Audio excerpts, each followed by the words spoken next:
তো বন্ধুরা এই দেখো বাবা সকালে বাজার এনেছে, কি কি বাজার এনেছে দেখতে থাকো। মা এখানে বাজার নামাচ্ছে। কি কি এনেছে? এই তো ফলে রয়েছে আপেল, আম, শসা, এই তিনটা। আর সবজি বাজারে রয়েছে আর করলা, পাশে চিড়াও আছে, চিড়া আনছে।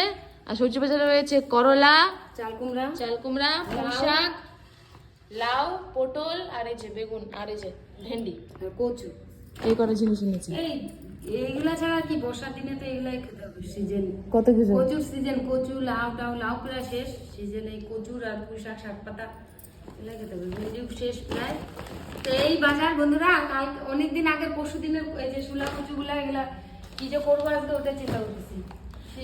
কচুর লতি, শুলা কচু, কচুর লতি, চাল কুমড়া যে আগে রাখতে যে আজকে রান্না করতে হবে গেছে।